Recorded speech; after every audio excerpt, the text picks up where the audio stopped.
हरि ओम। कर्पूरगौरं करुणावतारं संसारसारं भुजगेन्द्रहारं सदा वसन्तं हृदयारविन्दे भवं भवानी सहितं नमामि। भवं भवानी सहितं नमामि। बोलो शंकर भगवान की जय। श्रावण मास महात्म तीसरा अध्याय। भगवान शंकर जी के शब्दों को सुनकर सनत कुमार जी बोले, हे भगवान, आपने व्रत समूह का उद्देश्य कहा है। हे स्वामी, इससे मेरी तृप्ति नहीं हुई, अतः आपसे हाथ जोड़कर निवेदन है कि आप इसे विस्तार पूर्वक कहें। हे देव, आप ऐसा खोलकर समझाएं जिसे सुनकर मैं धन्य हो जाऊं, कृतकृत्य हो जाऊं। इस पर सुरेश्वर ने सनत कुमार से कहा, ही योगी, जो ब्राह्मण श्रावण मास में नक्त व्रत करके व्यतीत करता है, वह 12 मासों में इस नक्त व्रत का फल भोगता है। दिवस की समाप्ति के दिन 3 घटी पूर्व रात्रि भोजन नक्त व्रत के नाम से जाना जाता है। इस नक्त भोजन में सूर्यास्त के पहले 3 घंटे के समय को त्याग कर अवशिष्ट समय लिया है। सूर्यास्त के पहले के 3 घंटों को संध्या काल का है। आहार, मैथुन, निद्रा और स्वाध्याय, इन चारों कार्यों को सायंकाल में बिल्कुल नहीं करना चाहिए। अब मैं गृहस्थ और सन्यासी के भेद से 2 प्रकार के नक्त भोजन की अवस्था तुमसे कहता हूँ। ध्यान पूर्वक सुनिए। जब सूर्य नारायण के मंद हो जाने पर अपने शरीर की छाया दुगनी हो जाए, उस समय सन्यासी के लिए नक्त भोजन व्रत कहा गया है। शास्त्रों में गृहस्थी के लिए नक्षत्र उदय होने पर रात में किए जाने वाले भोजन को नक्त भोजन व्रत बतलाया गया है। यह तो रहा गृहस्थियों के लिए। अब शास्त्रों ने जो कुछ सन्यासियों के लिए कहा है, उसकी अवस्था मुझसे सुनो। रात्रि काल में निषिद्ध हो जाने से दिन के अष्टम भाग में भोजन का विधान है। गृहस्थियों को विधि द्वारा रात में नक्त व्रत करना चाहिए।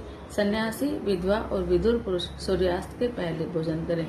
पुत्रवान, आश्रयहीन और स्त्री विहीन पुत्रवान विधुर रात्रि में बिल्कुल भोजन न करें, क्योंकि पुत्रवान भी आश्रमी ही होते हैं। विद्वानों को चाहिए कि अपने अधिकार के अनुसार नक्त व्रत करें। श्रावण मास में नक्त व्रत करने वाले प्राणी को उत्तम गति की प्राप्ति होती है। श्रावण मास के आ जाने पर पहले प्रतिपदा तिथि में प्रातःकाल यह संकल्प करना चाहिए, मैं श्रावण मास में 1 मास तक ब्रह्मचर्य व्रत धारण करके प्रतिदिन प्रातःकाल स्नान करूंगा। नक्त व्रत, रात्रि शयन और प्राणियों के साथ दया का व्यवहार करूंगा। प्रभु, यदि मैं इस व्रत के आरंभ होने के बाद और इसकी समाप्ति से पहले मर गया तो हे दीनानाथ जगतपते, उस समय आपके प्रसाद से मेरा यह व्रत परिपूर्ण हो। इस प्रकार मास के आरंभ में संकल्प करके नक्त व्रत करना चाहिए। भगवान शंकर ने कहा, इस प्रकार नक्त व्रत करता हुआ व्यक्ति मुझे अतिशय प्रिय होता है।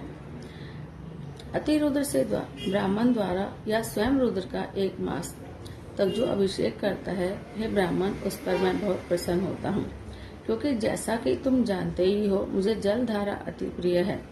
या रुद्र का हवन करे, क्योंकि यह मुझमें प्रीति वाला है। इस मास जो प्राणी अधिक स्वादिष्ट भोजन या उपयोग की जो वस्तु हो, उसे संकल्प द्वारा ब्राह्मण को देकर उसका त्याग करे, वह मुझे बहुत प्रिय है। हे ऋषिराज, अब मैं तुमसे उत्तम लक्ष्य पूजा की विधि कहता हूँ, सुनो।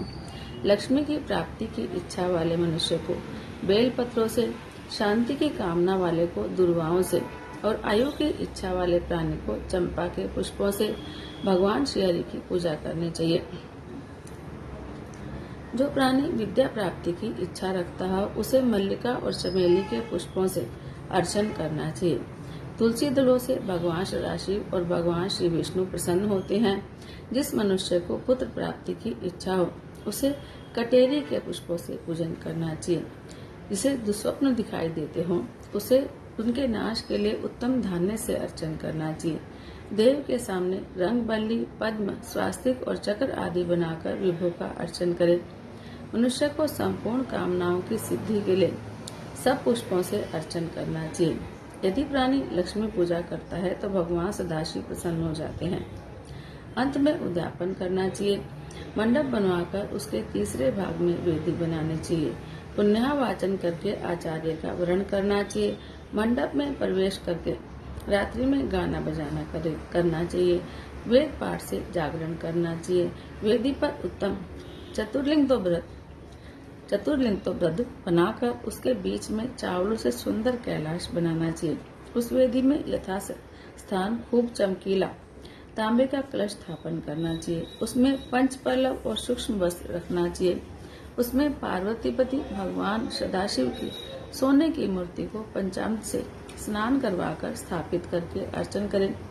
नैवेद्य युक्त धूप दीप गीत वाद्य नृत्य और वेद शास्त्र पुराण द्वारा रात में जागरण और प्रातःकाल स्नान करना चाहिए।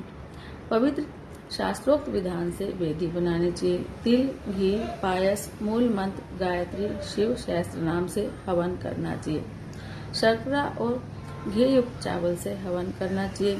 फिर हवन कर पूर्ण आहुति देनी चाहिए।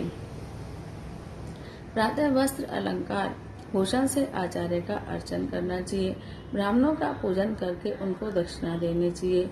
जिन मंत्रों से उमापति की लक्ष्य पूजा की है अब उस चीज का दान करना चाहिए। सोने की मूर्ति बनवाकर भगवान श्री सदाशिव को अर्पण करना चाहिए।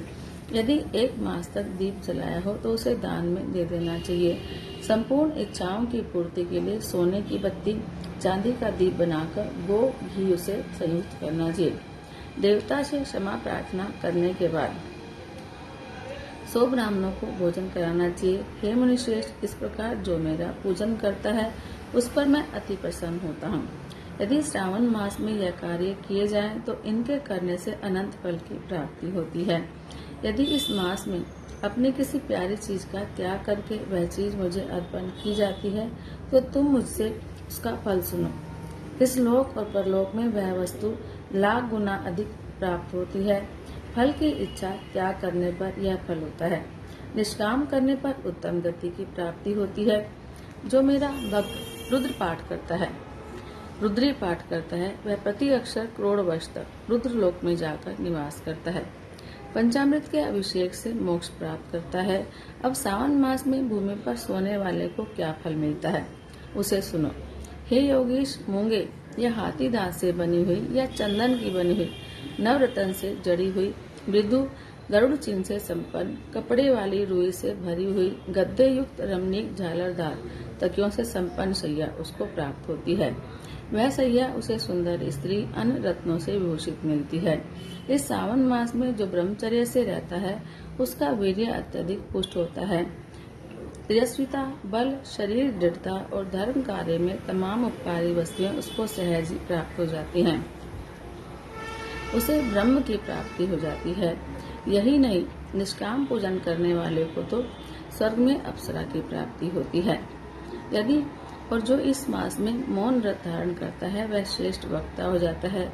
मौन व्रत दिन का हो चाहे रात का या भोजन के समय का, मौन व्रत में यदि प्राणी घंटा और पुस्तक दान करे तो उसको सब शास्त्रों की जानकारी अपने आप प्राप्त हो जाती है। वह मौन व्रत के प्रभाव से बृहस्पति के तुल्य बुद्धि वाला हो जाता है। मौन व्रत वाले का किसी से झगड़ा बिल्कुल भी नहीं होता। श्रावण मास महात्म चौथा अध्याय। भगवान सदाशिव ने सनत कुमार जी से कहा, हे ब्रह्मपुत्र, अब मैं तुम्हें धारण पारण व्रत के संबंध में बताऊंगा, तुम ध्यान से सुनो। पूर्व प्रतिपदा तिथि को पुण्यावाचन करवाने के बाद मेरे लिए व्रत करना चाहिए। एक दिन धारण दूसरे दिन पारण करना चाहिए। धारण में उपवास, पारण में भोजन विहित है। व्रत करने वाले को मास की समाप्ति पर उद्यापन करना चाहिए। प्रथम श्रावण मास की समाप्ति में कीर्तन पुण्यावाचन कराकर हे वत्स आचार्य और ब्राह्मणों का वरण करना चाहिए।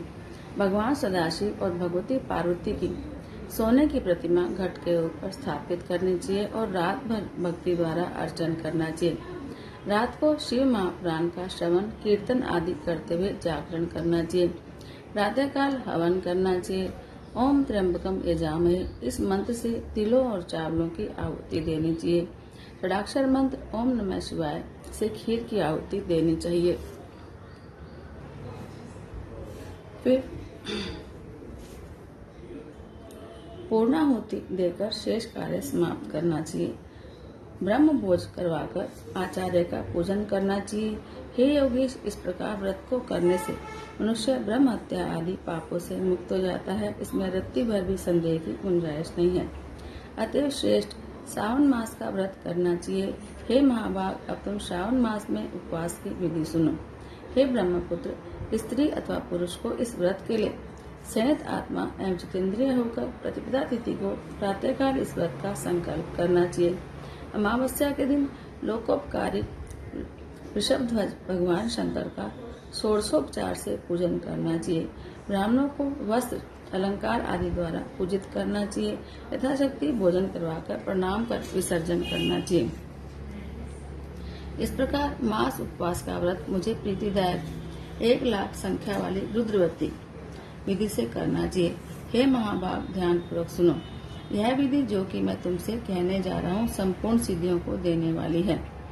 सादा रुई से 11-11 बत्तियां बनाए। मुझे प्रीति से यह बत्तियां रुद्रवती के नाम से कही गई हैं। श्रावण मास के पहले दिन इस विधि से संकल्प करे। श्रावण मास में देवों के देव महादेव हैं।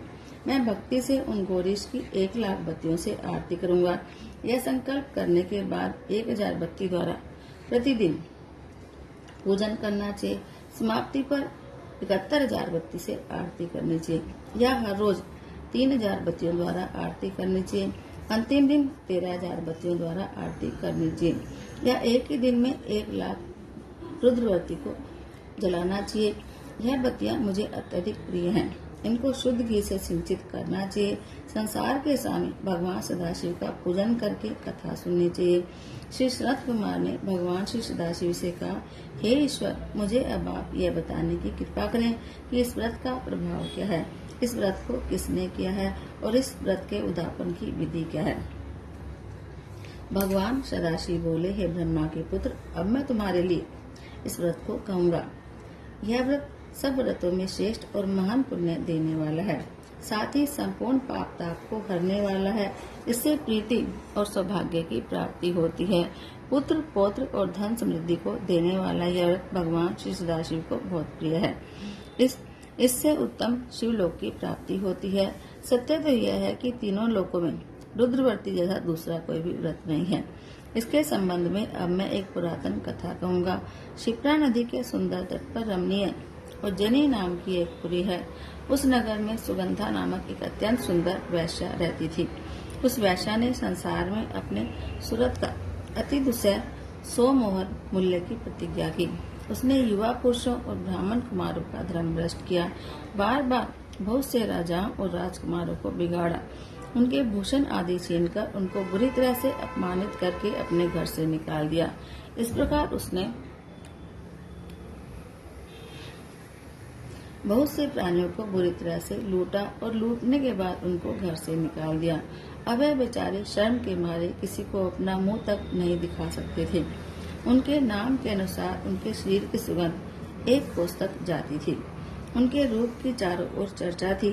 गायन विद्या से संबंधित ये 6 राग और 6 रागनियों में पूर्णतः दक्ष थी। नृत्य व रंभा आदि देवांगनाओं से भी अधिक अच्छा जानती थी। चाल का यह हाल था कि हस्ती और हंस की चाल को भी मात करती थी। हे ब्रह्मपुत्र, एक दिन वह वैश्या शिप्रा नदी के तट पर गई। उसने कई ब्राह्मणों को भजन, जप, ध्यान, शिवार्चन और विष्णु अर्चन में लीन देखा। हे योगीश, ब्राह्मण मंडल के मध्य में उसने महर्षि वशिष्ठ को ध्यान में लगे हुए देखा। केवल उनके दर्शन से उसकी बुद्धि बदल गई। जीवन और विषयों से मन हट गया। उसने महर्षि को बारंबार प्रणाम करके अपने पाप कर्मों के नाश का उपाय पूछा। उसने कहा, प्रभु, मैंने आज तक बहुत पाप किए हैं। हे विप्र, आप मुझे इन पापों के नाश का उपाय बताओ। भगवान सदाशिव ने श्री शरत कुमार से कहा। महर्षि वशिष्ठ ने उस वैश्या की बात सुनी और कहा, तुम मेरी बात ध्यान से सुनो। मैं तुम्हारे सामने उस उपाय को कहूँगा जिससे तुम्हारे सारे पापों का नाश हो सकता है। हे भद्रे, तुम त्रिलोक प्रसिद्ध वाराणसी में जाकर दुर्लभ रुद्रवती नामक व्रत करो। यह व्रत महान पुण्य देने वाला और शिव की भक्ति में मन को लगाने वाला है। हे भद्रे, इस व्रत के करने से ही तुम्हारी उत्तम गति हो सकती है। भगवान सदाशिव ने श्री शरत कुमार से कहा। महर्षि वशिष्ठ के वचन सुनकर सुगंधा अपना खजाना, नौकर चाकर और मित्रों को लेकर काशीपुरी में पहुंची और उसने महर्षि के आदेश अनुसार व्रत को किया। बस फिर क्या था, वह वैश्या पंचभौतिक शरीर को छोड़कर भगवान शंकर के शरीर में लीन हो गई। जो स्त्री इस व्रत को करती है वह जिस वस्तु की इच्छा करती है वह उसे अवश्य मिलती है। हे सनत कुमार, अब तुम मानिक व्रतियों का महत्व सुनो। मानिक व्रतियों का व्रत करने से स्त्री मेरे अर्धासन की भागीदार होती है। वह स्त्री महाप्रलय के अंत तक मेरी प्रिया होकर निवास करती है। अब हे मुने, मैं व्रत पूर्ति के लिए इसकी विधापन विधि बताऊंगा। मनुष्य को चाहिए कि पार्वती से भगवान श्री सदाशिव की प्रतिमा को स्थापित करें। भगवान सदाशिव की प्रतिमा सोने की और नंदी की प्रतिमा चांदी की होनी चाहिए। यथाविधि पूजन करके रात्रि में जागरण करना चाहिए। प्रातःकाल नदी में स्नान करना चाहिए। भक्ति द्वारा आचार्य का वरण करना चाहिए। 11 ब्राह्मणों द्वारा घी, पायस और विल हवन कराना चाहिए अथवा रुद्र सूक्त, रुद्र गायत्री या मूल मंत्र द्वारा हवन करना चाहिए। पूर्णाहुति कर आचार्य आदि की पूजा करके 11 सपत्नीक शेष ब्राह्मणों को भोजन करवाना चाहिए। इस प्रकार जो भी स्त्री व्रत करती है वह संपूर्ण पापों से मुक्त हो जाती है। यथाविधि कथा सुनकर स्थापित सामग्री, घट, प्रतिमा आदि आचार्य को देनी चाहिए। जो ऐसा करता है उसे 1000 अश्वमेध यज्ञ के फल की प्राप्ति होती है। बोलो शंकर भगवान की जय। बोलो शंकर भगवान की जय। ओम जय शिव ओंकारा, भोले हर शिव ओंकारा। ब्रह्मा विष्णु सदा शिव, भोले भोलेनाथ महाशिव। अर्धांगी धार, ओम हर हर हर महादेव। एकानन चतुरानन पंचानन राजे, भोले पंचानन राजे। हंसासन गरुड़ासन, हंसासन गरुड़ासन। वृषवाहन साजे, ओम हर हर हर महादेव। 2 भुज 4 चतुर्भुज, 10 भुज ते सोहे। समी 10 भुज ते सोहे। तीनों रूप निरक्ता, तीनों रूप निरक्ता। त्रिभुवन जन मोहे, ओम हर हर हर महादेव। अक्षमाला मलमाला, मुंडमाला धारी, भोले मुंडमाला धारी। त्रिपुरारी कंसारी, त्रिपुरारी कंसारी। भाले शशिधारी, ओम हर हर हर महादेव। श्वेतांबर पीतांबर, बागंबर अंगे, भोले बागंबर अंगे।